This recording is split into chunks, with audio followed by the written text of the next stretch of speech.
एक गांव में 4 बहनें रहती थी।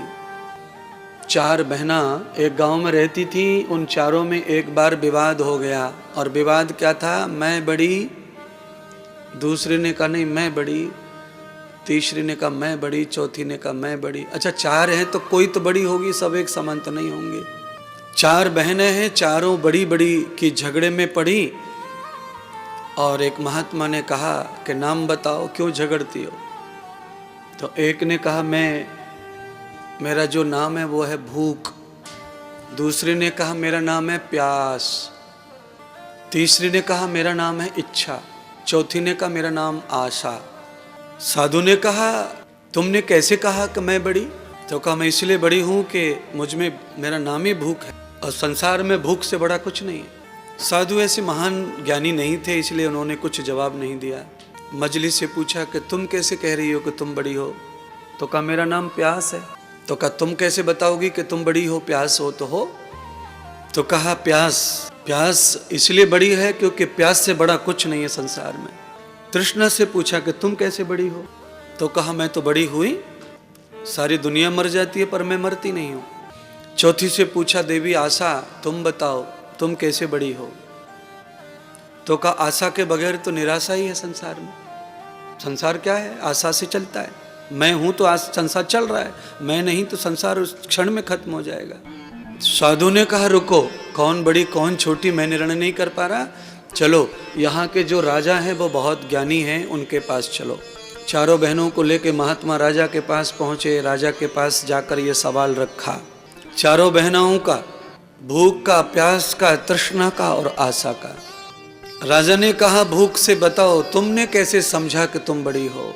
तो कहा मैं भूख हूं और संसार में भूख से बड़ा कुछ नहीं है। भूख आदमी को जब सताती है तो वो कुछ भी खाता है, कुछ भी करता है। राजा ने कहा तुमको ये अभिमान है कि तुम बड़ी हो। बहनों और बंधु हो, राजा ने घोषणा करवा दी पूरे राज्य में कि 3 दिन तक किसी के भी घर में कोई भी आदमी चूल्हा नहीं जलाएगा। अगर मैंने किसी को चूल्हा जलाते देख लिया, अगर मैंने राज्य में सुन लिया कि किसी ने अपने मुख में कुछ खाया है तो मैं उसे फांसी चढ़ा दूंगा। 3 दिन तक पूरे राज्य में किसी ने मुंह पर होठों पे कुछ नहीं रखा, मृत्यु के डर से, राजा की फांसी के डर से। तब राजा ने भूख से कहा देखो तुमने तो कहा था ना कि तुमसे बड़ा कोई नहीं है, तुम्हें तो मेरे गांव के मेरी प्रजा ने परास्त कर दिया, तुम्हें मार डाला मेरे गांव वासियों ने, मेरे प्रजाजनों ने भूख को मार दिया। प्यास से पूछा कि तुम बड़ी हो तो तुम कैसे बड़ी हो? तो कहा मेरे बगैर कोई रह नहीं सकता। राजा ने अपने प्रजाजनों को फिर संदेश दिया कि 3 दिन मेरी प्रजा कोई पानी नहीं पिए, सब प्यासे रहेंगे। जिसने भी पानी मांगा उसे फांसी दे दूंगा। 3 दिन पानी किसी ने नहीं पिया। राजा ने उससे कहा तुम तो बड़ी नहीं हो, मेरे प्रजाजनों ने ही तुम्हें परास्त कर दिया, प्यास को भी मार दिया, भूख को भी मार दिया। तृष्णा ने कहा मैं तो बड़ी हूं, मुझे कोई नहीं मार सकता। राजा ने अपनी पूरी प्रजा को फिर धमकी दी कि मेरे यहाँ किसी ने भी किसी भी चीज की इच्छा की तो मैं उसे गड्ढा खोद के गाड़ दूंगा।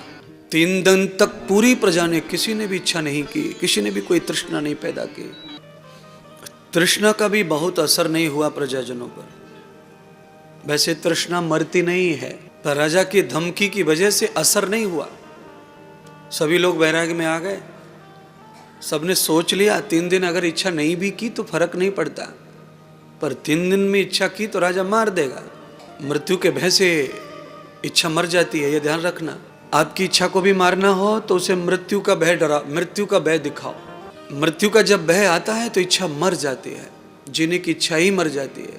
आशा ने कहा मैं तो बड़ी हूं, देखो तीनों हार गई मेरे सामने।